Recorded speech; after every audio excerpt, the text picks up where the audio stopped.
১৩০০ টাকা দামের গ্যাসের বোতল বিক্রি করতেছে ২৩০০ টাকা, ২২০০ টাকা, ২০০০ টাকা। তার ভিতরে আবার কারেন্টের চুলারও দাম বাইরে গেছে। এই অবস্থায় এখন আমরা বিপদে পড়ে গেছি যারা আর কি সিলিন্ডার ব্যবহার করি। এক এক জায়গায় তো ৩-৪ দিন করে গ্যাস নাই, আবার কারো বাসায় গ্যাস নাই।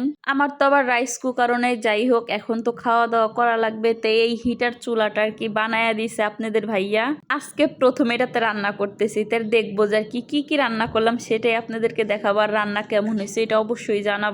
এর আগে একবার আব্দুল্লাহর বাবা খালি আর কি ডিম সিদ্ধ করে খাইছে, আর আমি এখনো রান্না করি নাই। তাই আজকে শুক্রবার সারাদিন তো রান্না বাড়া কোনো কিছু হয় নাই। আব্দুল্লাহর বাবার অফিস ছিল, তাই দুপুরে নামাজ পড়ে সে বাহিরেই খানা খাইয়া নিছে, আর আমি আমার বোনের বাসায় খাওয়া দাওয়া করছিলাম। তো এখন তো রাত হয়েছে, এখন তো রান্না বাড়া করা লাগবে। রাত্রে আমরা নাই তো না খাইয়া থাকলাম, পোলারে কি খাওয়ামু। যাই হোক, চিন্তা ভাবনা না করে আর কি বাধ্য হয়ে এই চুলাই রান্না বসাই দিছি। আসলে এই চুলাটা ব্যবহার করতে আমার ভালো লাগতেছে না, তাও কি করার আছে, আর ঠেকাই পরে এখন রান্না করাই লাগবে। আর জীবনের প্রথম আর কি হিটার মেশিন দেখছি, এটা আব্দুল্লাহর বাবা আমার আইনা দিছে। আর আমি ভাত প্রথমে আজকে রান্না করলাম, কিন্তু রান্না করে আর কি রান্না বসায় যা দেখলাম যে রান্নাটা হইতে অনেক দেরি হয়। যেহেতু এটা কারেন্টে চলে তাই একটু সময় নেওয়ারই কথা। তো এই চুলায় আবার তরকারি রান্না করে আমার পোষাবে না, এর জন্য ভাবলাম যে শর্টকাটে কি রান্না করে দেওয়া যায় রাতে খাওয়ার জন্য। আমি তো খাই না, আব্দুল্লাহর বাবা খাবে। তাই আমি প্রথমেই ডিম ভাজি করে নিছি, আর একটু পাতাকপি ছিল, পাতাকপিটা কুচে এই যে আটা আর চাউলের গুঁড়া দিয়ে ভাবতেছি যে পাকোড়া বানায় দেই। শীতের সন্ধ্যায় একটু ভাজা পোড়া খাইতেই মন চাই, তাই আমি এখানে আর কি পাকোড়া ভাইজা নিতেছি, অল্প করেই নিছি। তা আমি এখানে পাকোড়া ভাজতেছি, আর আব্দুল্লাহর বাবা পাশে বসে আছে, দেখতেছে ঘড়ির টাইম যেটা যে কতক্ষণ সময় নেয় রান্না করতে।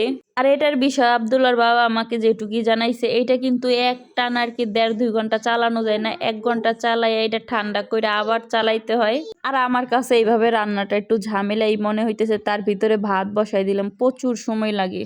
ওই যে কথায় কয় না, নাই মামার থেকে কানা মামা এখন অনেক ভালো। ভাত তো না খাইয়ে থাকতাম, যাই হোক এইটা দিয়ে তো ভাত রান্না করতে পারতাছি, এইটাই অনেক কিছু।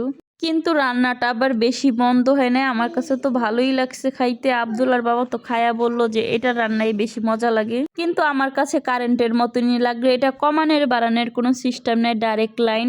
চুলা গরম হইতে বেশি সময় লাগে না, কিন্তু ঠান্ডা হইতে ভাইরে ভাই ১ ঘন্টা ১.৫ ঘন্টা লাগা যায়। আর এটার নিঃশ্বাসের কোনো বিশ্বাস নাই, এটা দেখা যায় একটু পানি পড়লেই ফাইটা যাবে। যাই হোক, তাও এখন রান্না করে খাইতেছে, এটা অনেক কিছু।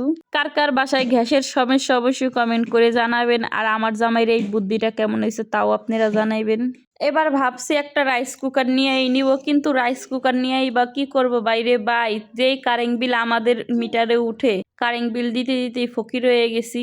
বাড়িওয়ালা কানেও শোনে না, কথা কইলেও শোনে না। এখন এই মিটারের জন্য যে কি করব, মিটার নিয়ে আসি অনেক বিপদে। যাই হোক, সবাই দোয়া করবেন। আজকের ভিডিও পর্যন্তই, ভালো থাকবেন।